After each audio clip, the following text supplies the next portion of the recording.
Hey, everybody, it is Kevin Henry, editor-in-chief for drbicuspid.com. Thank you so much for joining us for another episode of the drbicuspid.com podcast. We're going to talk about burnout and practice transitions today, and I'm thrilled to have on Kyle Francis to do that with me. Kyle, how are you, man? I'm doing great. And yourself? Doing really well. Thanks for coming on.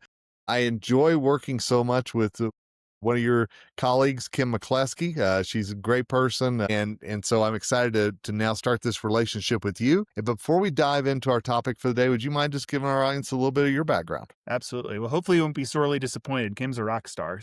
She is good. Yeah. Well, so maybe a little bit about background. Very much thought I was going to come out of school down at Baylor, get involved in institutional capital. Had an offer on my table from Goldman Sachs to go and work in their investment banking division down in Dallas. Very much did not see eye to eye on the way they ended up living life. So 100-hour work weeks, 200 days a year on the road wasn't quite my style, and so I took a couple hundred interviews out of college to specialize in an industry. That was another way of getting involved in the institutional capital side, and found this funny little world of dentistry. I had no tie to it at all, but all these little entrepreneurs out there, some of them knew what they were doing and some of them didn't. And I was like, well, shoot, if nothing else, I can help them, if nothing else. So Absolutely.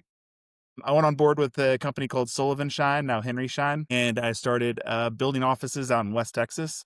Most of those were ground ups, and I had a baby face. People weren't taking me very seriously, so I started to do contract work. I would do lease renegotiations, buy-sell agreements, associateship placements, anything I could get my hands on that people would take me seriously. And then I'll just do it as, horse trading, right? So if I did some work for them, then they would come back and buy a cone beam from me, that kind of thing. By 2007, I was getting more calls for that than anything else. So I started up a company to specialize in transitions and transactions in the dental space. Just so happened to coincide with the consolidation of dentistry. Had just kind of a unique happenstance. Had no idea that was going to occur, but I'll tell you what, it has been a wild ride over the last, 18 years since I started the company. We're about 600 transactions in, and it's really, really rewarding, and we love what we do here. So it's good. And that's great. And again, so enjoy having Kim as a part of our team with some articles and podcasts that we've done in the past. But I want to focus with you today on burnout and some of those practice sales that you're seeing, because we just finished a drbicuspid.com survey that revealed burnout and stress is, at a pretty high mark right now for dentists. So whenever it comes to a dentist coming to you and saying, I'm ready to sell my practice, I'm ready to move on to the next stage of my life, how much of that is actually tied into burnout, or is it just, it's time to do this? That's a good question. So I guess we do chart these things, in terms of the why behind, and we also have to know that we're only told some of the story some of the time, and I do think that some of these things are interrelated in the fact that most people end up getting in touch with us at some sort of inflection point, right? And those inflection points can be varied, in terms of I'm looking to move. My family needs a new scenario. I am looking to be out of ownership just in general. I didn't really know what I was getting into. It have to do with like just direct burnout, which is going to be I had no idea the work that was going to take in order to own and operate and produce, those kind of things. And I also think that some of this has to do with, an expectation, right? So I think some people end up going into practice ownership with rose-colored glasses on, in terms of, okay, this is the right track, right? And sometimes it is the right track for somebody, and sometimes not necessarily the right track for somebody. And sometimes I think that might actually, be perceived as burnout whenever it was like the choice matrix to start out with. Maybe it was a little bit off as well, but look, I would say that burnout is probably has some sort of an effect on every single transaction that we end up doing, right? And so whether that's close to retirement or close to some sort of inflection point in their lives, a health issue, those kind of things, these all end up, I guess, having to do with burnout in some way, shape, or form. And I'm going to ask, maybe a little bit of a crystal ball thing here for you, but do you see maybe over the next 5 to 10 years and where you see our industry going, does burnout influence practice ownership models in that view that you may have? I do think in a way it does. And the reason being is if you kind of like stack up all the different stressors in life, right? So, a doctor is not just a doctor.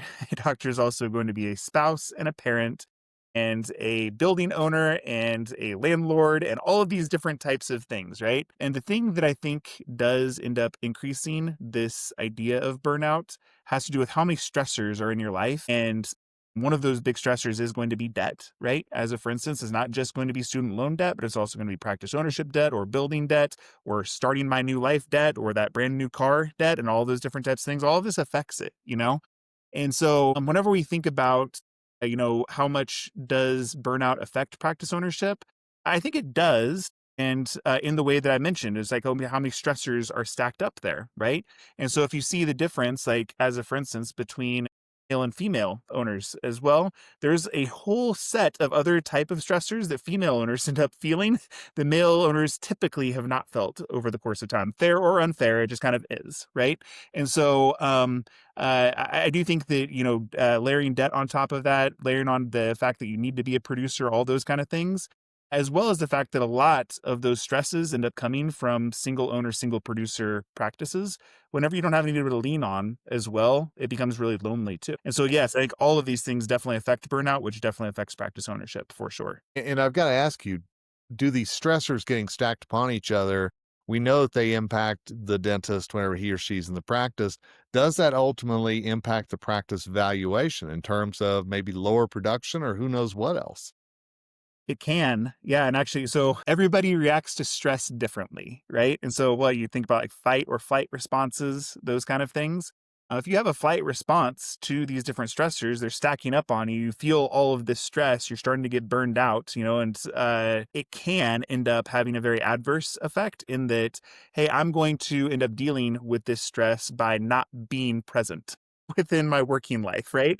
And so that could be going on a ton of trips, or that could be investing in different things that are outside of the practice that may not be, productive for practice ownership, those kind of things. I also see it the opposite side as well, right? So some people just dive into it and suddenly the production goes through the roof and it kind of creates a whole new stressors, right? As well. And so, yeah, I see it on both sides. From a valuation perspective, most of the time that we end up talking with practice owners, we try to get them, before that inflection point is emergent.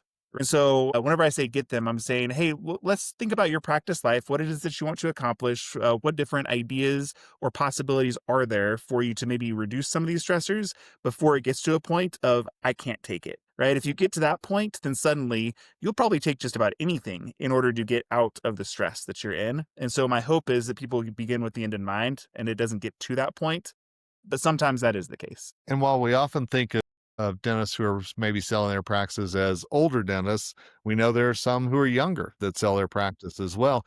Do you see a difference in how they handle stress between the generations whenever you're working with these practices? How to handle stress from a generational perspective. I'm getting psychologist here Yeah, on you. that's really interesting.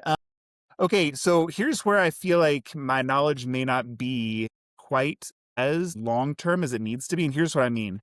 I started selling practices back in 2007. I technically in 2005. I started the business in 2007. And whenever I look at the people who were exiting stage left, they had owned their practice for a really long time, right? And so a lot of those were kind of at the very, very first the starting place of baby boomers exiting dentistry. And so I feel like the people that I got to talk to there were people who had already been successful, had learned how to deal with those stressors a lot, and maybe were the ones that made it through the initial amount of stress, right? And so the ones that I didn't see as much are the ones that end up being associates, right? Or the ones that end up being involved in a different type of dentistry, maybe, more institutional or corporate or whatever else type of dentistry. I just didn't end up seeing them as much. And now I kind of feel like I get the gamut, right? Which is going to be, I see all these people who are coming in looking to buy practices, maybe have even bought practices in the past from us and are turning around and saying, okay, well, these are things I like. These are things I didn't like. Maybe it's just not for me, but I kind of wonder if I didn't get to see that, back and call it like the 1980s. Yeah. Right. And Yeah. so, do I think that people who have had a practice for a lot more time have better coping mechanisms? Most of the time, yes. Right. And sometimes I think that you have to go through the fire in order to develop those, and some people are willing to push through and some people, it just doesn't make sense for them to as well. And a question for you, because we in our recent survey, and again, we'll link to this in the show notes as well as the article. One of the things that dentists were worried about heading the fourth quarter was the state of the economy and how patient spending was going to be toward the end of the year.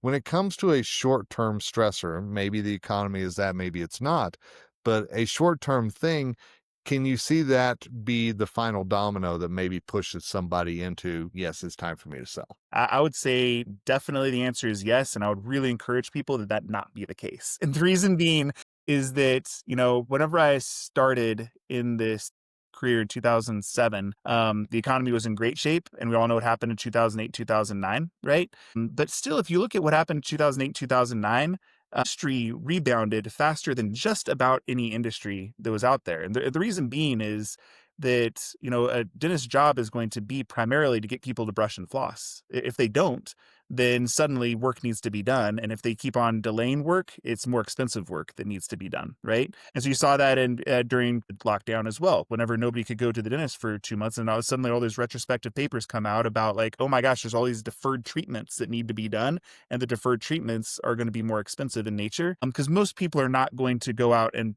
pull out a set of pliers and pull out their own teeth. Most people just don't have that ability, right? And so if I look at it and I look at like Bank of America, this is one of my favorite stats. Bank of America's only profitable division nine was their practice lending division. That was it, right? Yes. And so if I look at the resilience the dentistry ends up showing, I would say that like, look, if we look back over the course of time, that all these different things that did happen, right? And maybe adverse things that happened, just kind of take our cues from that in considering how bad or good the future is going to be, because none of us have that crystal ball, right? You know, and maybe also along with it is like focus on controlling what you can control as well, and some of the different things that are stressors in that person's life are things you can control. The economy, definitely not one of them, right? Absolutely. But look, I would say that the risk is there, especially for practices that are going to be more cosmetic in nature, right? And so if you look at the ones that have been affected, it's going to be the ones that are going to be outside of network, doing really high end cases and a lot of discretionary spend necessary, right? And so if you're in that type of environment, you probably do need to be thinking about it some, but if you're a, a typical practice doing, a whole bunch of columns of hygiene or a whole bunch of restorative dentistry that needs to be done, or else their patient's teeth will start hurting or their mouth will start hurting, you should be okay. Well, Kyle, I appreciate it because I know we didn't talk dollars and cents today, but I think there's a lot of other factors that go into selling a practice sometimes or buying one than just how much it costs. So I want to make sure people know about PTS and maybe if they've got questions and maybe they're looking to sell or looking to buy, maybe they could reach out to PTS. How would they do that? That's very kind. So, professional transition strategies, we only do sell side advisory work. And so that means that we work with folks that eventually will be selling their practice. Sometimes that means that we work with them for years before they're ready to do so. But again, I think that the key is going to be to begin with the end in mind, which means I think the best way to start there is going to be having an appraisal or a prospectus done on everyone's business. We don't charge for that purpose, right? And so I think that it's a wise thing to have done. The easiest way of getting in touch with us is going to be going to our website, professionaltransition.com. You can go to info@professionaltransition.com if you want to email us. But I would say website and just kind of doing the chat thing is probably an easy way. You can also find us on all the different social medias. I'll be honest, I'm not on there very often, but a lot of my team is. And we'll be happy to help kind of set up that decision matrix of what could be the best for you in the future, whether it's now, whether it's 5 years from now. We're going to have how to get a hold of PTS in the show notes, or if you're reading this on drbicuspid.com, hey, it's in the article, so it's very easy for you to find. Kyle, great chatting with you today, and again, appreciate all that you do, and appreciate always love working with PTS. Thank you very much. I appreciate it, Kevin. Absolutely. And thanks to all of you for listening to this episode of the drbicuspid.com podcast. We know stress is a part of life. We know burnout is a real part of dentistry right now, and we want to try to look at that from all different angles to help you get through these moments. Until next time, it's Kevin Henry, editor in chief, signing off. And as always, wishing you nothing but success ahead.